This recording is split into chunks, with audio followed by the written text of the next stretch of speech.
Okay, so as you can see, we have our mostly finished sock here with our toe and our cuff, and then right here, right about in the center, are the stitches for the waist yarn stitches for the Afterthought heel. And I'm going to go ahead and take out this waist yarn and then put those stitches on my needles. And if it makes you feel more comfortable, and this is the way that I did it for a very long time, you can take out one stitch at a time by pulling it out this way.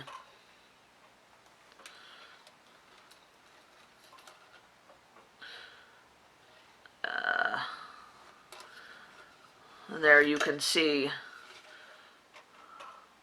hopefully you can see that, right there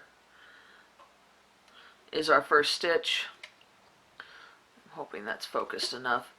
And then you could put that on the needle and then take out a little bit more and then put the stitch on, and then put the stitch on top, and then do a little bit more and then put the stitch on the bottom needle, and like that. But at this point I take all of the waist yarn out and then put on all the stitches at once. I do not find that it unravels.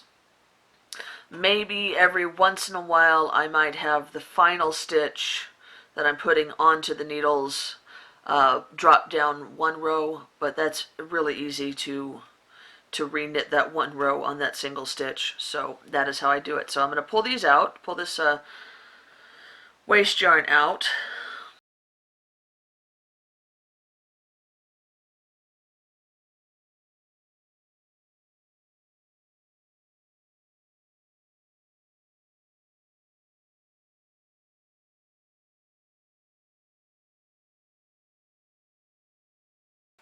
And you can see we're getting the top row and the bottom row stitches, and they just sit there.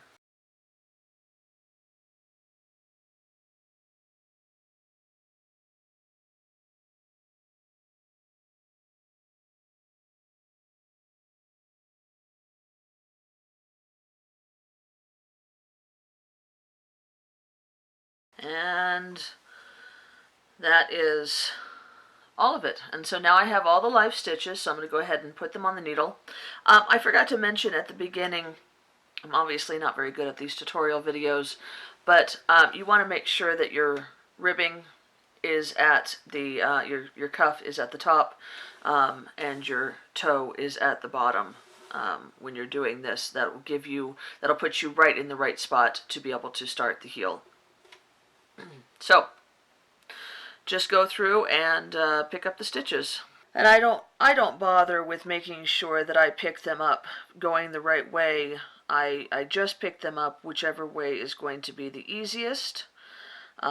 If they're twisted when I do the first row, I go ahead and twist them back around at that point. Or if I haven't picked up the entire stitch, like there I've just picked up like one of the plies, I'll go ahead and fix that when I go around the first row. The idea about this is just getting them all onto the needles safe and sound.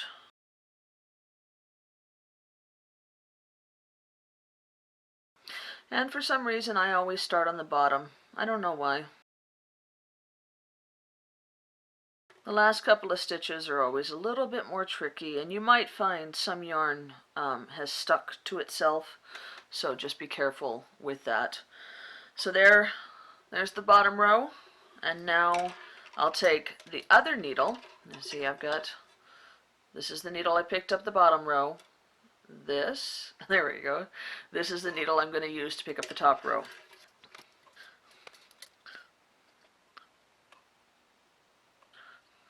And just like with the bottom row, I'm just going through and picking them up however which way is easiest. I'll go through and I'll fix it when I knit that first row.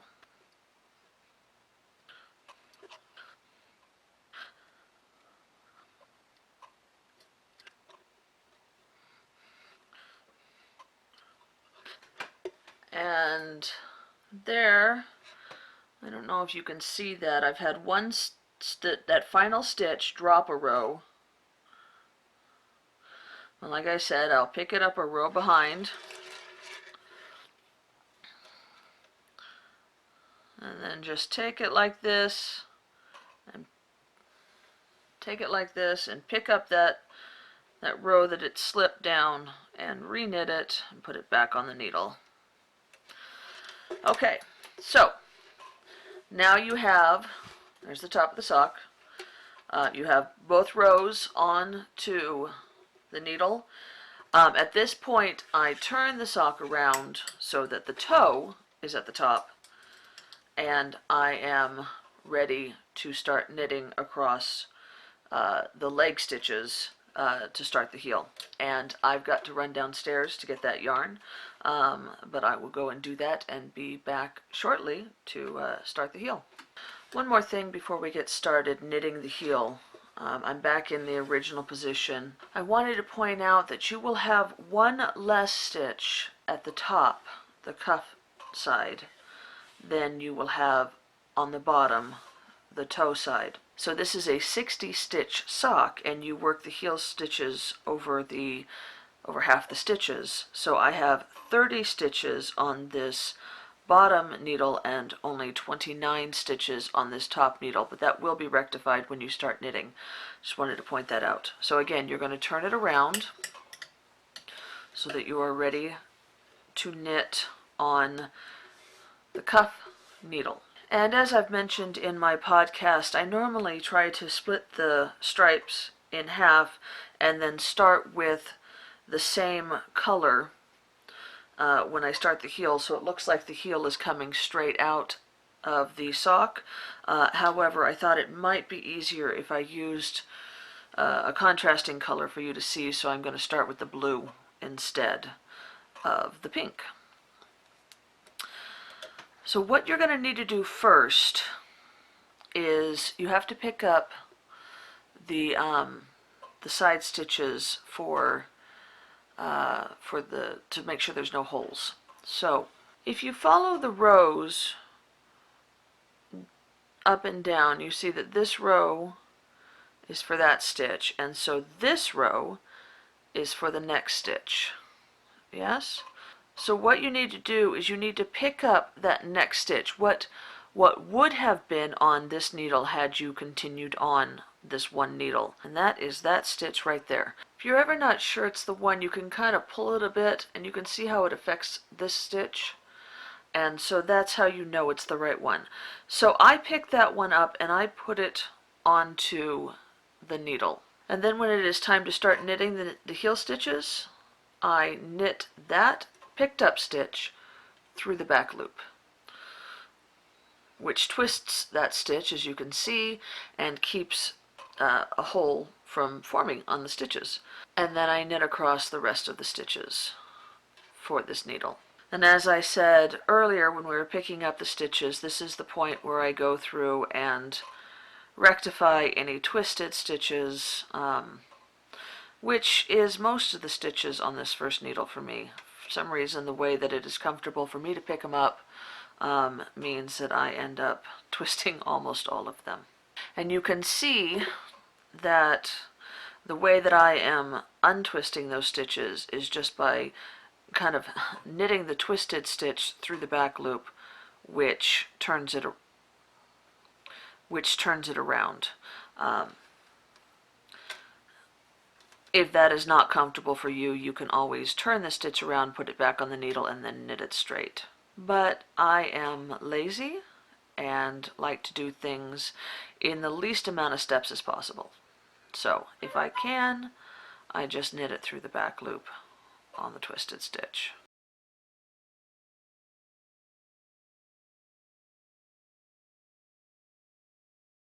Okay, so now I've knit across all those heel stitches, and you remember that this is the row that only has 29 stitches, so I need to pick up 2 stitches on this side, and I do that on this side instead of the beginning side because, because frankly you have the waste yarn, or the leftover,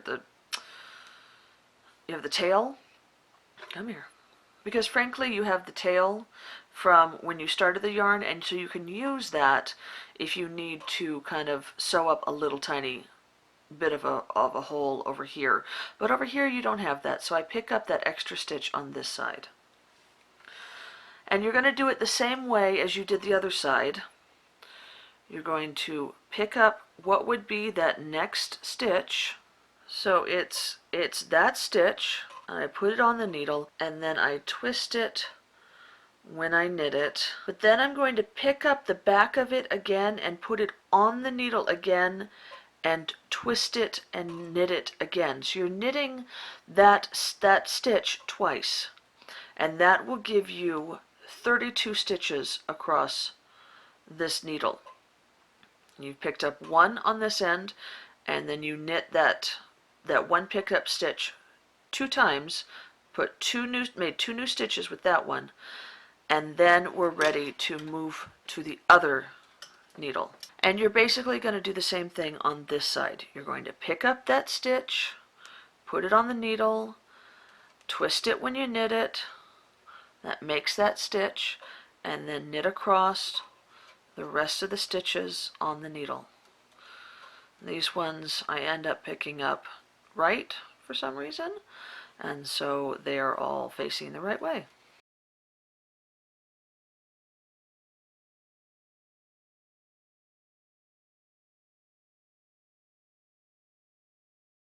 And then when you get to the end, you have to pick up that stitch again, put it back on the needle, and twist it when you knit it. And now you have all of your stitches ready on your heel, and you've done the first row. So now it is time to do the decrease. And just like with a top-down toe, you're going to decrease every other row. I do a slip-slip knit on this side and a knit 2 together on that side, and do the same thing on the other needle, and then knit 1 row plain, and then decrease and 1 row plain. So you're decreasing on every other row. And you do that until you get to the amount of stitches that you want to have. I normally stop decreasing at 14 stitches on each needle, but it depends on how deep you want your heel to be and how wide you need it to be. Sometimes I will go to 12 stitches, but yeah. So I've knit 1, slip, slip, knit, and then knit across. Okay, when I get to where I have 3 stitches left on the needle, then I knit 2 stitches together and knit 1. And then I turn it and do the same thing on the next needle. Knit 1, slip, slip, knit, knit across. And then when you get to the last 3 stitches, you knit 2 together and knit 1. So that's my first decrease row. Now I will turn it around and I will knit a straight row of just knitting. And now it's time to decrease again. And I will continue to do that until I have the desired number of stitches. As I said, I generally do 14 on each needle. Sometimes I'll go down to 12. I may go down to 12 on this one simply because I have 60 stitches instead of 64. So I will see you when I get down to that spot.